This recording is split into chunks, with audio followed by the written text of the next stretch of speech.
તો મિત્રો આ છે રાણી તળાવનો અદ્ભુત નજારો.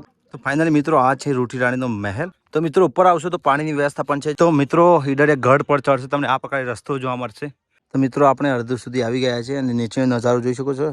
તો મિત્રો આ છે દૌલત વિલાસ નો મેન ગેટ. તમે જોઈ શકો છો અદ્ભુત નજારો તમને મહેલનો જોવા મળશે. તો hello friend, welcome to my new video. મિત્રો અત્યારે હું ઉભો છું ઈડરિયા ગઢ ઉપર. આજના વિડીયોમાં હું તમને છે કે ઈડરિયા ગઢ સુધી કઈ રીતના પહોંચી શકાય અને અહીંયા શું શું જોવા લાયક છે અને ઉપરનો નજારો કેવો છે તે તમામ પ્રકારની માહિતી તમને આ વિડીયોમાં આપવાનો છું. વિડીયોમાં છેલ્લે સુધી જોડાયેલા રહેજો. ચેનલ પર નવા તો ચેનલને સબસ્ક્રાઇબ કરવાનું ચૂકતા નહીં.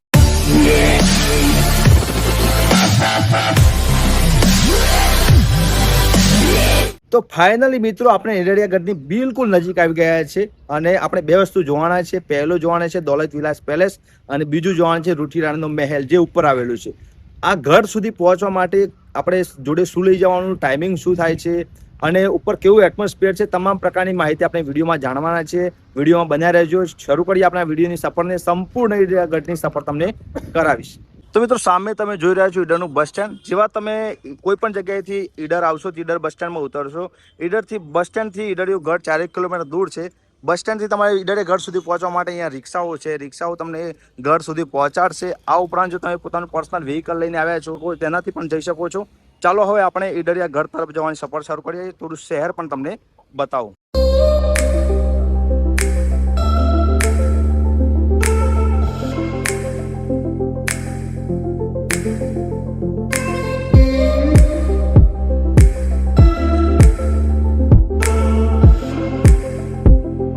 તો ફાઇનલી મિત્રો આપણે ઈડરિયા ગઢ પર ચડવાની સફર શરૂ કરી દીધી છે અને શરૂઆતમાં તમારે ઉપર જવા માટે ખાણીપીણીનું બધું લઈ જવું પડશે જોડે. તો અહીંયા તમને શોપ મળી રહેશે અલગ અલગ.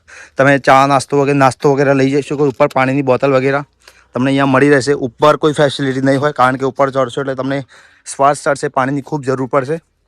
તો અહીંયા તમે નાસ્તો વગેરે લઈ શકો છો. અને આગળ છે આપણે ગઢ પર જવાની સફર શરૂ કરવાની. તો આગળ પણ તમને બતાવું.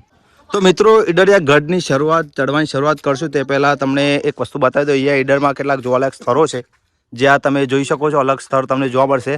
ટોટલ 15 જેવા સ્થળ છે જે તમે અહીંયા વિઝિટ કરી શકો છો. અને એમાં જણેશ્વર મહાદેવ મંદિરથી માંડીને ભૂરા બાવાની ગુફા સુધીના ઘણા બધા સ્થળ તમને જોવા મળશે. તો તે પણ તમે વિઝિટ કરી શકો છો. મિત્રો સામે છે પગથિયા. આ પગથિયા મારફતે આપણે છેક ત્યાં દૌલત વિલાસ પેલેસ સુધી જઈશું. ત્યારબાદ ત્યાં ઉપર રૂઠી રાણીનો મહેલ છે ત્યાં સુધી જવાના છે. અહીંયાથી આપણી શરૂઆત થઈ જશે. ત્યાં છે જણેશ્વર મહાદેવ મંદિર જ્યાં સતત જળાભિષેક થાય છે શિવાલય પર. અને આખું તમને બતાવવાનું છેક સુધીની સફર બન્યા રહેશે. ફાઇનલી અહીંયાથી ચડવાની શરૂઆત કરી દઈએ. સ્ટાર્ટ કરી દીધું છે અને હવે આપણે ઉપર ચડવાની સફર શરૂ કરી દીધી છે અને તમને છેક સુધી બતાવવાનો છું. તો મિત્રો આપણે જાણેશ્વર મહાદેવ મંદિરની બિલકુલ નજીક આવી ગયા છે. આ સામે તમે રસ્તો જઈ રહ્યો તે મંદિર તરફ લઈ જાય છે. હવે આપણે આગળ જઈએ.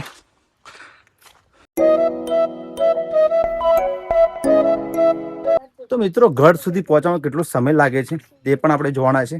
તો અત્યારે વાગ્યા છે 12:41 થઈ છે. તમે જોઈ શકો છો 12:41 આપણે સ્ટાર્ટ કર્યું છે. ગઢ સુધી પહોંચતા કેટલો ટાઈમ લાગે છે તે પણ હું તમને બતાવવાનો છું. વિડીયોમાં બન્યા રહ્યો. તો મિત્રો ગઢની નજીક આપણે આવી ચૂક્યા જોઈ શકો છો. આ છે દૌલત વિલાસ પેલેસ. તો મિત્રો આ છે દૌલત વિલાસનો મેન ગેટ પણ અત્યારે બંધ છે. ગઢ જવા માટે આ રસ્તો જાય છે, સીધા જવાનું હોય છે. ચાલો આગળ જઈએ. તો આ મહેલ જોવા માટે પાછળના રસ્તે આવવું પડે છે. આ પાછળની સીડીઓથી આપણે અંદર જઈશું. અંદર આ પ્રકારે એન્ટ્રી મારવાની હોય છે. નાની જેવું બારી જેવું તમને જોવા મળશે અને કંઈક આ પ્રકારે તમને અંદરથી મહેલ જોવા મળશે. અત્યારે કંઈક આ હાલતમાં છે.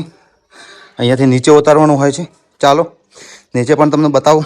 આખો મહેલ તમને છેક સુધી બતાવવાનો છું અને આપણે જોઈશું અંદર. તો કંઈક આ પ્રકારે છે. અત્યારે થોડું કહેવાય ને રિનોવેશન નથી, બાકી તમે જોઈ શકો છો અદ્ભુત નજારો તમને એ મહેલનો જોવા મળશે. એક સમય હતો જ્યારે આ મહેલ એ વખતે ઈડરની શાન શૌકત તરીકે ઓળખાતો હતો. અત્યારે થોડી પરિસ્થિતિ એવી છે, સાફ સફાઈનો થોડો અભાવ છે અને જોને વિકસાવવામાં આવે તો ઘણું બધું ડેવલપમેન્ટ થઈ શકે છે. મહેલ અંદરથી બતાવું. કંઈક જો આ પ્રકારે બાંધકામ છે. એ વખતનું લોખંડ તમે જોયું અત્યારે પણ જોઈ શકાય છે. અને અંદરથી કંઈક માહોલ આ પ્રકારે તમને જોવા મળશે. અલગ અલગ વિભાગ છે અહીંયા પણ છે અહીંયા પણ જોઈ શકો છો એ વખતે પીળો કલર હતો, જોઈ શકો કલર પણ તમને જોવા મળતો હશે. અને અંદરનો કંઈક નજારો કંઈક આ પ્રકારે તમને જોવા મળશે. અને આખું જોરદાર લોકેશન બતાવું તમને, જો અદ્ભુત. જો શૂટિંગ કરતા હોય તો ધ્યાન રાખીને આવું, કારણ કે પડતા હોય તમને સમતલ લાગશે, પણ અહીંયા આવું હશે.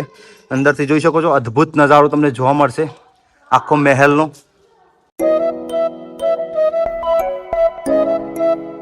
તો મિત્રો અત્યારે આપણે મહેલની અંદર જ છીએ અને અંદરનું કંઈક આ પ્રકારે છે.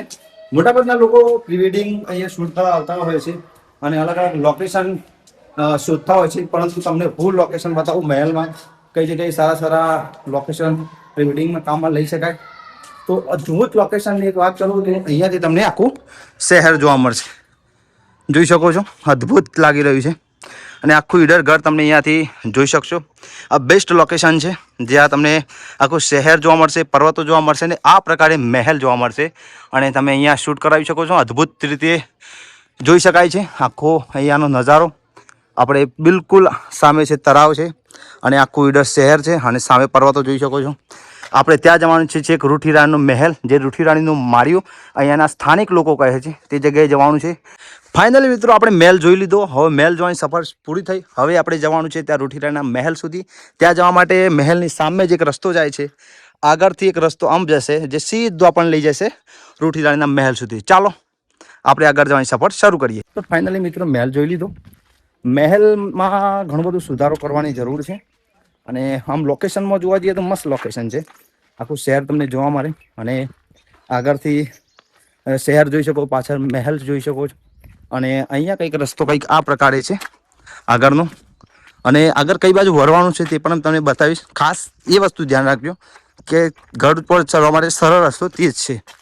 આપણે આગળ તમને લઈ જાઉં. તો ફાઇનલ મિત્રો આપણે ગઢ જોઈ લીધો. ગઢથી થોડા આગળ આવશે એટલે તમને આ પ્રકારે જોવા મળશે ઉપર જવા માટેનો રસ્તો, જોઈ શકો છો. ઉપર જવા માટે એટલે કે સામે રૂઠીરાણીના મહેલ સુધી જવા માટેનો રસ્તો છે. ખાસ નિશાનીઓ પણ કરેલી છે, તમને યાદ રહે. ચાલો હવે આપણે આગળ વધીએ. તો મિત્રો આ પ્રકારે રસ્તો છે, કાચો જ રસ્તો છે, અહીંયાથી જવાનું હોય છે.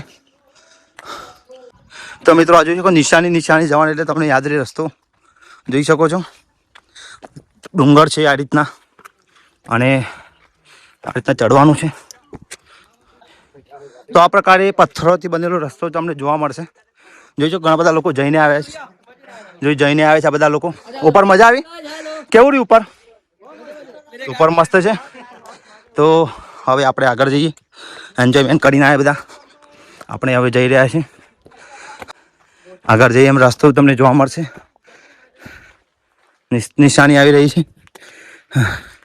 ગઢ ઉપર. તમે જોઈ શકો છો આ પ્રકારે જોવા મળશે આખો નજારો, અદ્ભુત નજારો. આ પ્રકારે પગદંડી વાળો રસ્તો છે, એડવેન્ચર જેવું છે, આખું એડવેન્ચર જેવું છે. જોઈ શકો છો તૂટેલા રસ્તા છે જોવા મળશે. છેક ઉપર જવાનું છે. મિત્રો અડધે સુધી આવે પાણી થઈ ગયા છે. બહુ ગરમી પડે છે, બહુ મહેનત માગે છે, પણ કહેવાય છે ને કંઈક મેળવવા માટે કંઈક મહેનત કરવી પડે. આ તમને ઉપરનો નજારો બતાવવા માટે મહેનત છે. ઉપરનો નજારો તમને બતાવીશ. તો મિત્રો આપણે અડધું સુધી આવી ગયા છે અને નીચેનો નજારો જોઈ શકો છો. સામે છે આ દોલત વિલાસ પેલેસ ને આ શહેર આખું. અને આપણે જવાનું છે હજી ઉપર. આ બધું સફર તય કરવાની છે. અહીંયાથી આ રસ્તો તમને દેખાતો હશે, તે રસ્તે આપણે જવાનું છે.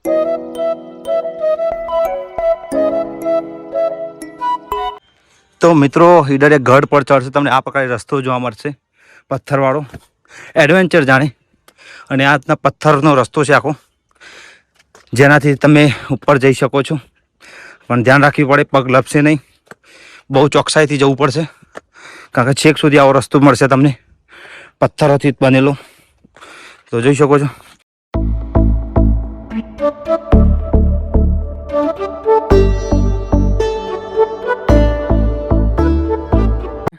તો ફાઇનલ મિત્રો આપણે ઈડર ઘરની બિલકુલ નજીક આવી ગયા છે ને આપણે 12:41 ચાલુ કર્યું હતું. 1:39 થઈ, 1 કલાક જેવો થવાયો આપણને. છેક સુધી પહોંચવા આવી ગયા છે. પાછળ જોઈ શકો છો રૂઠીરાણીનો મહેલ. અને અત્યારે થોડો રેસ્ટ કરીએ છીએ કારણ કે બહુ ગરમી લાગી છે, ઉપર ચડતા થાક પણ લાગ્યો છે.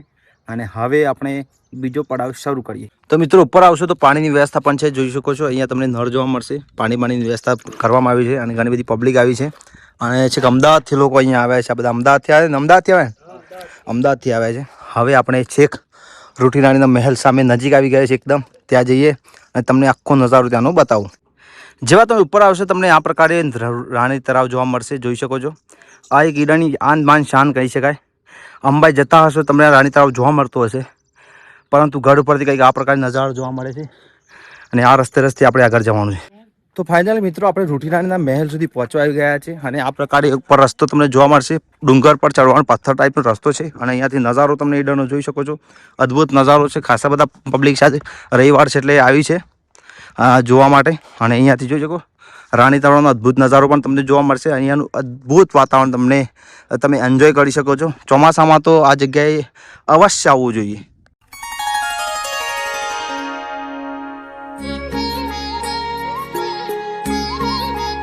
તો ફાઇનલી મિત્રો આપણે રૂઠી રાણીના મહેલ સુધી પહોંચી ગયા છે. ઘણી બધી સફર આપણે કાપી છે. જોઈ શકો છો આવા રસ્તેથી આપણે ઉપર આવ્યા છે. અને આખો રૂઠી રાણીનો અંદરથી મારી કહી છે કેવું લાગે છે, અંદરથી ઉપરથી નીચેનો નજારો કેવો લાગે છે તે આપણે આ વિડીયોમાં તમને બતાવવાનો છું. તો બન્યા રહો, મજા આવશે. તો ફાઇનલી મિત્રો આ છે રૂઠી રાણીનો મહેલ, જે તમને અંદરથી બતાવું. જો બહારથી કંઈક આ પ્રકારે જોવા મળશે તમને. અંદર 2 રૂમો જ છે, કંઈ વધારે નથી. જોઈ શકો છો આ પ્રકારે તમને જોવા મળશે. અંદરનો પહેલો રૂમ અને આ છે બીજો રૂમ. એ પ્રકારે 2 રૂમ જોવા મળશે. અને અંદરથી બહારનો નજારો તમને બતાવી દઉં તો ઉપરથી કંઈક આ પ્રકારે નજારો તમને જોવા મળશે. જોઈ શકો છો.